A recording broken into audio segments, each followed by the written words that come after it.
رقت عيناي شوقا ولطيبة ذرفت عشقا. Saya tidak menanyakan kenapa Uwas tidak berjenggot, tapi yang mau saya tanyakan, benarkah Aisyah berkata jika orang memiliki jenggot lebih tampan? Karena saya pernah dengar ada hadis seperti itu, tak tahu saya. Yang jelas menurut mazhab sebagian ulama mazhab Syafi'i, jenggot itu hukumnya sunat, tidak wajib. Maka siapa yang berjenggot silakan. Jangan mengejek yang berjenggot tak berjenggot. Yang sudah berjenggot jangan mengejek yang tak berjenggot. Yang tak berjenggot jangan ngejek. Aku tengok kau berjenggot ni macam kambing.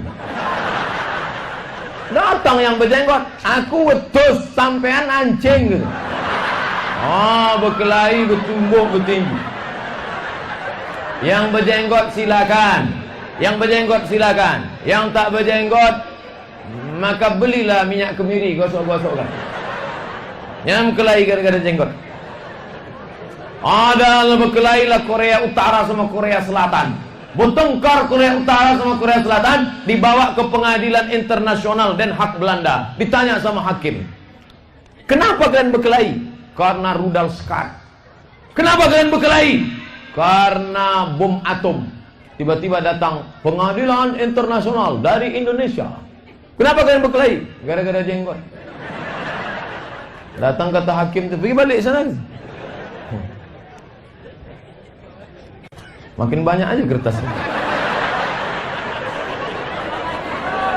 Apa hukumnya membaca bacaan Quran di HP smartphone? Terkadang HP tersebut dibawa ke kamar mandi. Kalau Quran ini dibawa ke kamar mandi tak boleh. Bawa Quran ini ke dalam WC tak boleh, karena dia zahir nyata, ada dia nampak. Tapi kalau HP itu, kalau muncul tulisannya Quran digital, hidup dia, dalam keadaan hidup, dibawa ke kamar mandi tak boleh. Tapi kalau dalam keadaan off, mati, boleh. Off, gelap, tak ada dia, boleh. Mana dalilnya? Ada dalam fatwa ulama Saudi Arabia, boleh. Lalu ada orang yang bertahan, gak boleh Pak Ustaz, kan dalamnya ada Quran. Di dalam kepala ini kan ada Quran. Ada Quran, walaupun tak 30 juz, tapi juz, janganlah dipotong.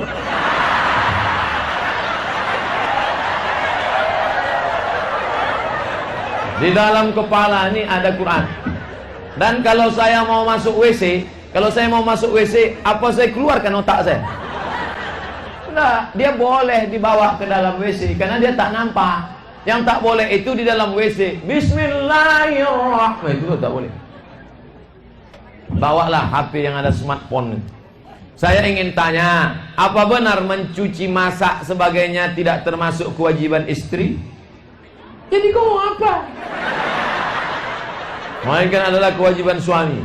Jadi apa saja hak-hak istri dan kewajibannya Pak Ustaz?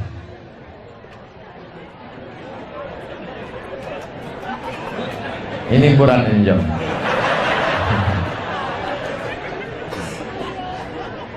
Suami ketika Aisyah datang menghadap, ketika Fatimah datang, nama anak Nabi Fatimah apa Aisyah? Fatimah nama suaminya Sayyidina Ali. Ya Rasulullah, kasihlah aku pembantu. Itu kan banyak budak-budak hasil terampasan perang Badar, untuk menimba air, untuk membuat adonan tepung gandum, karena tanganku capek. Kira-kira waktu itu Fatimah menimba air atau tidak? Yang menimba air Fatimah, yang membuat tepung adonan gandum Fatimah. Jadi istri itu tetap bekerja membantu suami. Tapi kalau suami itu kaya, dibuatkannya lah pembantu, satu orang khusus untuk menimba air aja kerjanya. Yang satu membuat sampai memotongkan kuku pun ada satu pembantu. Mengorekkan telinga ada satu orang.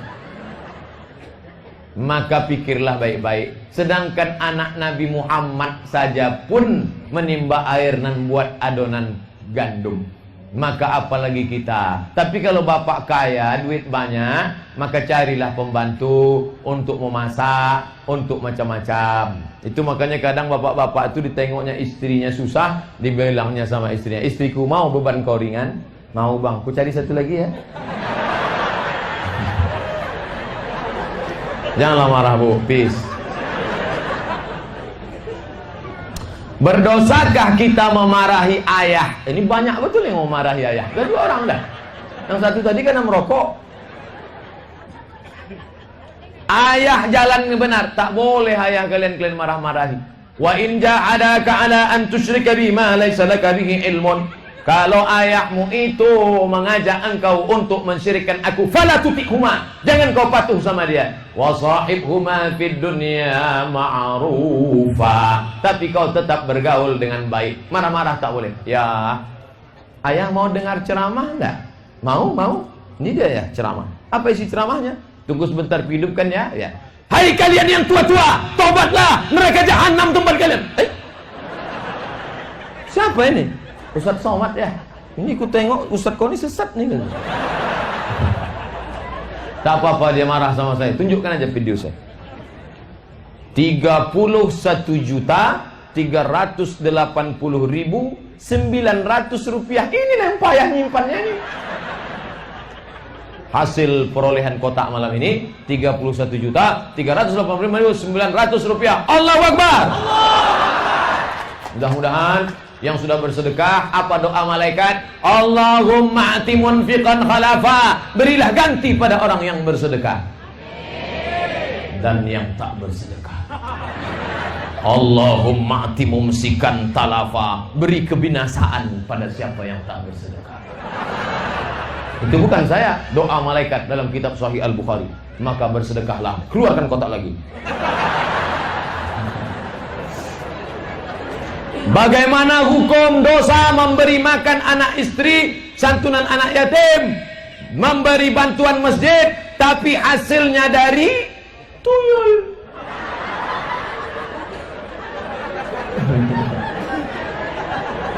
Dulu waktu saya kecil-kecil, katanya kalau ada orang di kampung itu bertuyul, maka ambil kacang hijau, letakkan depan pintu.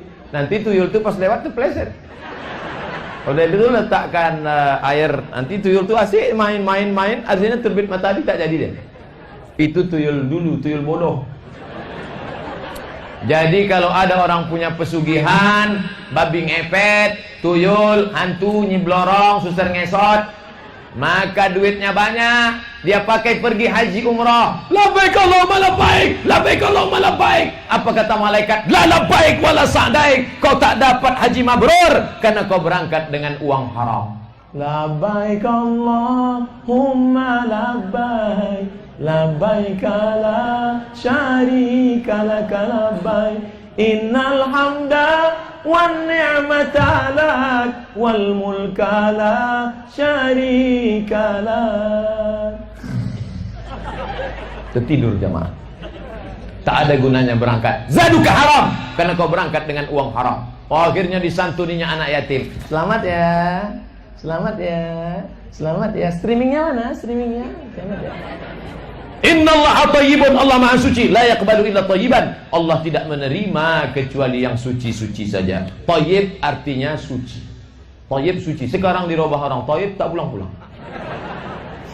Berkata talak dalam hati, apakah nikah yang dijalani sah? Dan talak sudah diucapkan lebih dari 3 kali, harus mengucapkan harus nikah ulang di mana saksi? Tolak dalam hati, tak keluar dari mulutnya. Ditengoknya bininya sedang merungut. Tapi tak keluar mulut. Itu tak jatuh. Yang jatuh talak itu talak. Itu jatuh. Atau disuruhnya pulanglah kau. Kalau perempuan, kalian yang baru-baru nikah atau yang sudah lama nikah dan suami kalian berkata, pulang kau sana. Itu namanya tolak, siratnya sirat kinayah, kata-kata kiasan. Pulang kau sana. Jangan pulang, tanya dulu maksud Allah. Kalau niat dia niat cerai, maka jatuh talak 1. Tapi kalau tak ada niat cerai, makanya kalian perempuan harus ngerti fikih nikah. Pulang kau sana. Maksud apa abang-abang? Talak 1 apa nyuruh pulang? Enggak, maksudnya pulang aja. Itu gunanya kalian ngaji. Siapapun ustaznya datang ngaji. Masukkan anak-anak sekolah biar paham. Dah. Bagaimana Pak Ustaz kalau orang talak 3?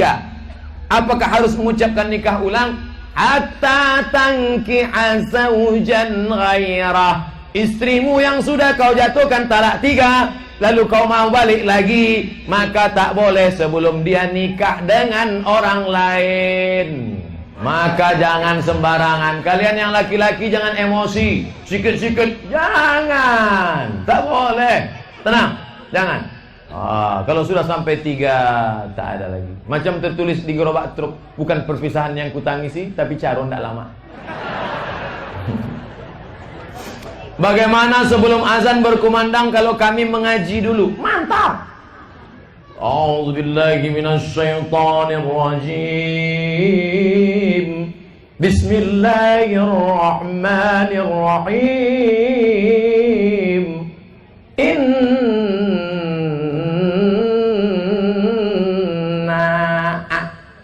a'tainakal kautsar. Mantap.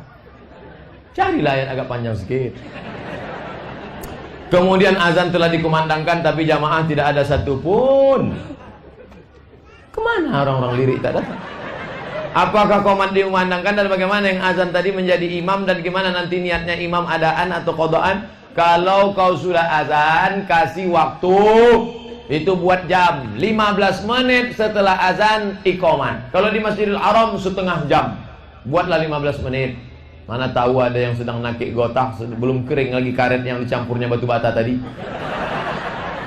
Nanti setelah dia sampai, barulah qamat. Qad qamatis salatu, qad qamatis salah. Allahu akbar, Allahu akbar. La ilaha illallah. Silakan Pak, silakan. Baik. Dia yang azan, dia iqamat, dia juga maju jadi imam. Masih syukur tuh, ada makmum silent. Ada tak ada makmum sama sekali. Sudah 15 menit tak ada, dia iqamat, dia maju. Usolli fardhus subhi raka'ataini adaan imaman. Udah jelas-jelas tak ada makmum, imaman juga. Allahu akbar. Ghairil maghdubi alaihim waladdallin. Tak ada. Mungkin nanti rakaat kedua. Sami'allahu liman hamidah. Allahumma hadina fi man hadait. Mungkin sedang batuk mama. Assalamualaikum warahmatullah. Memang tak ada. Begitulah nasib imam sekarang. Kalau sampai masjid itu kosong, tak ada orang sholat berjamaah, istahwadat alaihimus syayatin. Satu kampung itu diganggu setan.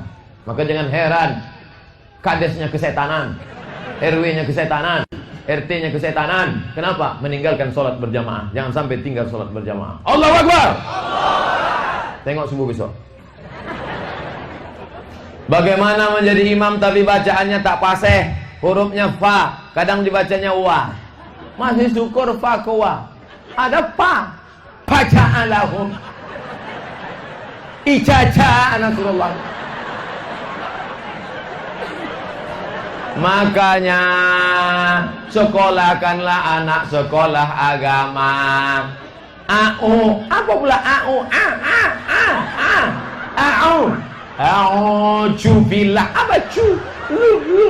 A'udzu billahi minas syaiton. Apa syaiton itu? Shin. A'udzu billahi minasy syaithanir rajim. Mantap.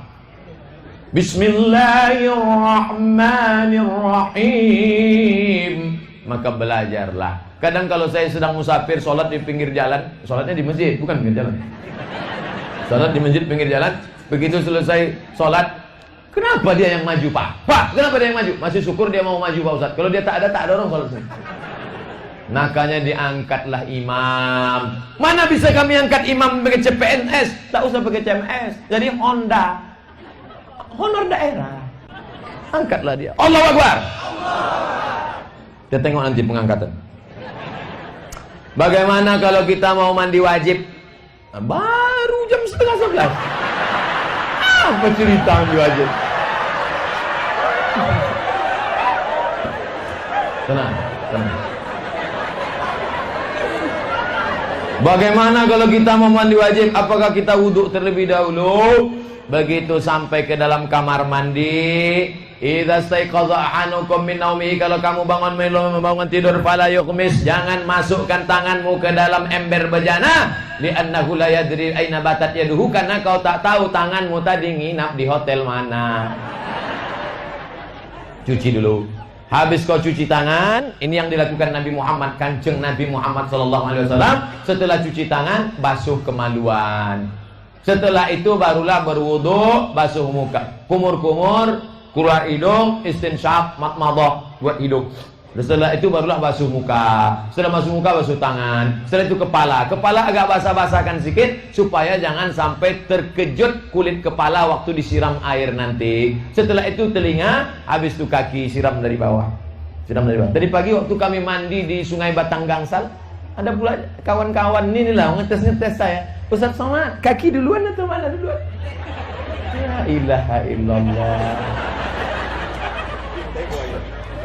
Kalau di tepi sungai itu serahlah. Mau salto barunya. Kawan-kawan tuh mau ngetes-ngetes saya aja. Itulah indahnya berkawan, Masya Allah.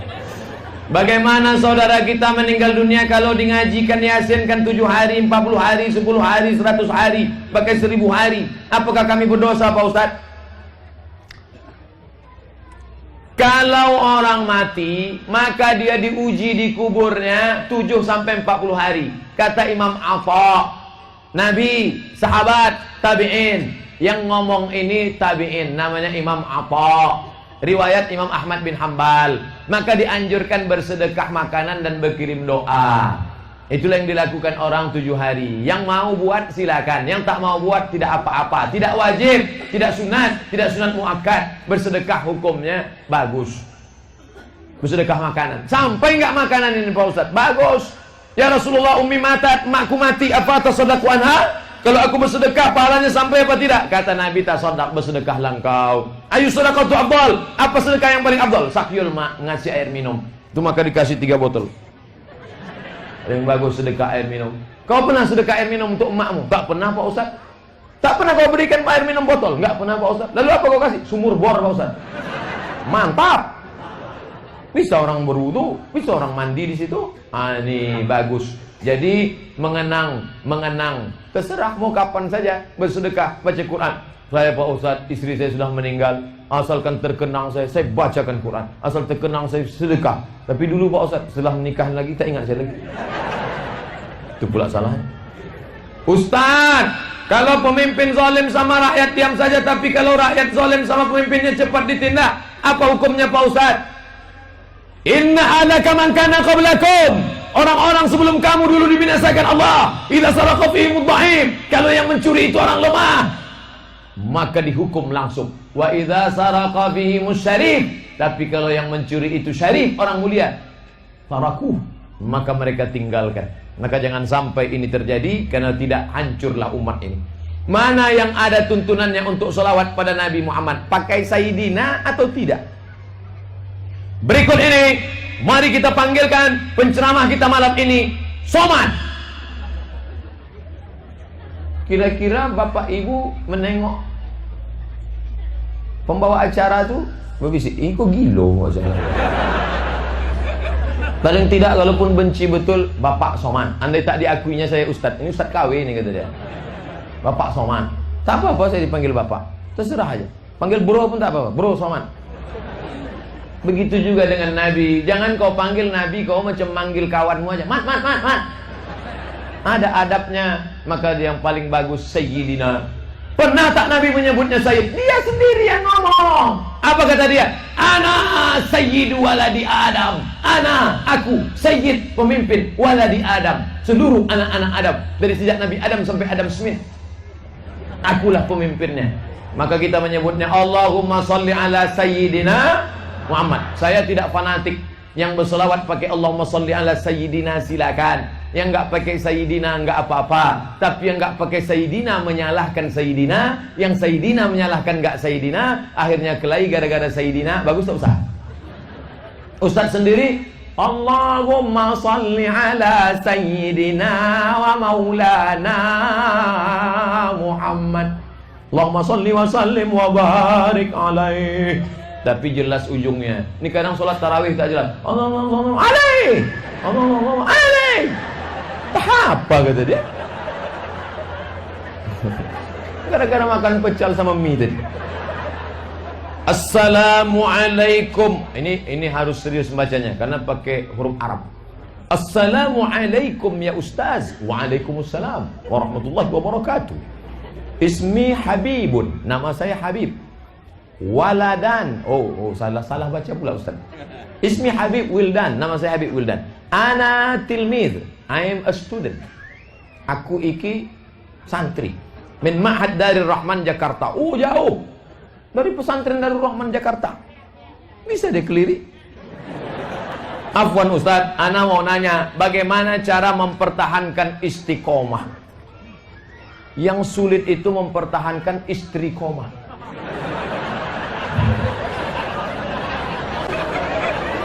Istiqomah. Yang pertama cara mempertahankan istiqomah, tengok orang cacat. Mohon maaf kawan-kawan yang kebetulan kurang fisiknya. Saya sholat di masjid, saya tengok dia tangannya maaf terbakar, hilang jari-jari, berdoa. Lama dia berdoa. Di saat itu seperti ada teguran dalam hati saya. Hai Abdul Somad, kau kukasih tangan sempurna, kenapa doamu cepat? Dia tangannya cacat tapi doanya lama dan tangannya tinggi. Kadang tangan kita utuh, doa di atas paha. Padahal tangan sempurna, letak apa? Orang kalau berdoa di atas paha, itu artinya terserah ya Allah, mau kasih tidak minta apa. Mana itu? Tengok orang cacat. Saya sedang duduk di Masjidil Haram. Berzikir. Subhanallah, subhanallah, la ilaha illallah, la ilaha illallah, la ilaha. Tiba-tiba datang anak muda 2 orang di samping. Cerita, saya udah mau marah, ini anak muda nganggu zikir aja. Pas saya tengok, dia duduk di kursi roda. Saya tengok kakinya, mohon maaf, lumpuh. Kawan di sebelahnya dia ngobrol. Saya tetap marah dalam hati. Ini sudahlah cacat, kenapa ngobrol? Saya tengok kawan sebelah dia yang mendorong dia buta. Dia duduk lumpuh, yang mendorongnya buta. Menangis saya dari sejak melihat itu sampai sholat qabliyah, sampai sholat isya, sampai sholat ba'diyah, sampai ke hotel. Kenapa engkau tak bersyukur hai Abdul Somad?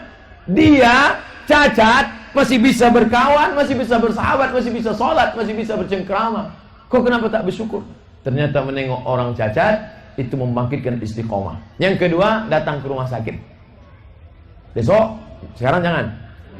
Besok pergi ke rumah sakit, tanya. Kalau datang security nanya, Bapak mau kemana? Nengok orang sakit. Ruangan berapa? Semua yang di sini mau kutengok. Nanti menengok orang sakit itu, barulah kita bersyukur. Di sampingnya ada mesin besar, pencuci buah pinggang darah, tak berfungsi. Waktu itu bersyukur, ya Allah. Tapi nengok orang sakitnya belum bersyukur. Alhamdulillah. Nengok orang sakit nggak boleh jujur. Ini terlalu jujur. Ini ku tengok 2 Jumat lagi gol nih. Yang ketiga, tengok orang mati. Makanya kalau ada bendera putih, ada orang mati, mampir, tengok. Buka penutup wajahnya, cium. Sesama laki-laki. Perempuan jangan. Walaupun bini orang, udah mati mengamuk dia. Nah, yang keempat, hadiri pengajian. Alaikum bil jamaah. Hendaklah kalian berjamaah. Ini berjamaah. Singa hanya akan menerkam serigala yang memisahkan diri dari jamaah. Maka jangan kalian memisahkan diri jamaah. Apa yang harus kita lakukan agar hijrah kita sempurna? Saya takut seperti kawan saya yang gagal hijrahnya. Lalu apa saja yang harus kita, ini sama intinya istiqomah juga. Lalu apa saja yang harus kita persiapkan agar terhindar dari fitnah akhir zaman Dajjal? Pertama, malam Jumat baca surah Al-Kahfi. Baca ibu, bapak ibu baca surah Al-Kahfi? Alhamdulillah, dari bunyinya sedikit nampaknya. Yang kedua, hafal 10 ayat pangkal surat Al-Kahfi. Yang ketiga, sebelum salam baca Allahumma inni a'udzubika min adzabi jahannam wa min adzabil qabri wa min fitnatil mahya wal mamat wa min syarri fitnatil masihid dajjal, supaya kita bisa membedakan mana hak, mana batil, mana bengkok, mana lurus. Bagaimana hukum menikah kalau waktu akad nikah pembacaan surat pendek? Tidak benar, kurang sempurna. Membaca syahadat atau surat pendek itu bukan rukun nikah. Rukun nikah itu zawwajtukaha bima ma'aka minal Qur'an. Kunikahkan engkau dengan mahar Al-Quran. Aku terima. Sah, cukup. Tapi tentu syahadat betul lah. Latihanlah agak 2-3 hari. Asyhadu an la ilaha illallah. Latihanlah. Itulah makanya cari. Ini yang belum nikah nih, carilah yang santri-santri, pesantren-pesantren yang baik-baik. Ustaz, sah atau tidak nikah siri jikalau saksinya perempuan dari si wanita yang dinikahi dan saksi nikah itu beragama Kristen? Mana pula saksi bisa Kristen? Syarat saksi Muslim. Jadi gimana nih Pak Ustaz? Ulang balik. Tapi perempuannya itu juga. Jangan diulang perempuan lain. La nikaha illa biwaliyin. Tidak sah nikah kecuali dengan wali. Wasyahidai adilin, 2 orang saksi yang adil. Saksi yang adil itu sifatnya Muslim, baligh, berakal, tidak fasik. Itulah saksi. Jangan sampai non Muslim. Sedangkan orang Muslim yang fasik aja bisa tak sah. Bisyahidai adilin, adil. Saya ingin tanya, apakah termasuk riba jika kita pinjam duit dari koperasi, sebuah pengajian, jika kita bayar ada sedikit bunga untuk mengisi uang kas? Mau seperak dibelah 7, kalau berlebih riba. Pinjam 100, bayar 110, riba. Walaupun yang mengelolanya namanya syariah, walaupun yang mengelolanya namanya majelis taklim, walaupun yang mengelolanya namanya ustaz, maka riba. La ta'kulur riba adhafa mudhafa. Jangan kau makan riba. Alladzina ya'kuluna riba, orang yang makan riba, la yaqumuna illa kama yaqumul ladzi yatakhabbathu asyaitanu minal mas. Bangkit dari kubur seperti orang bangkit dari kerasukan setan. Kertas terakhir. Jangan ada kertas lagi. Pak Ustaz, saya mau tanya, silakanlah, ini sudah terakhir dah. Bagaimana hukum anak angkat dalam Islam? Mantap. Kalau bapak mau ngangkat anak angkat, cari keponakan bapak yang perempuan, supaya nanti waktu dia akil balik, dia mahram bapak. Kalau ibu mau mencari anak angkat laki-laki, cari keponakan ibu. Kalau nanti dia lajang, dia mahram sama ibu. Jangan ibu kasih keponakan perempuan, nanti awalnya kau udah macam anakku, lama-lama macam biniku. Berawal dari macam, berakhir dengan macam-macam. Oleh sebab itu ini penting. Mengangkat anak angkat, bagus. Tapi kalau dia tidak ada hubungan mahram, nanti setelah dia dewasa, ibu tak bisa buka jilbab karena tak mahram. Ibu tak bisa berdua-dua nonton karena tak mahram. Maka mesti jaga dengan baik. Yang sudah terlanjur bagaimana? Maka jaga tutup aurat. Jangan di depan dia pakai celana sempit, celana jilin, celana hantu, celana setan. Jangan pakai jilbab, jangan tak pakai jilbab, jangan pakai daster saja, pakai kaos kaki. Masa ke pasar pakai kaos kaki, kena becek lah pakai sepatu bot. Saya berencana mengangkat anak. Mana lebih baik? Yang tak ada hubungan darah atau yang lebih baik ada hubungan darah? Terima kasih sebelumnya Pak Ustaz. Sama-sama kembali kasih. Semoga Ustaz selalu dalam lindungan Allah. Amin ya rabbal alamin. Doakan saya Pak Ustaz agar mendapat anak yang soleh dan solehah. Kita sama-sama berdoa. Ala hadhihi niyah wa kulli niyatin solehah. Al-Fatihah.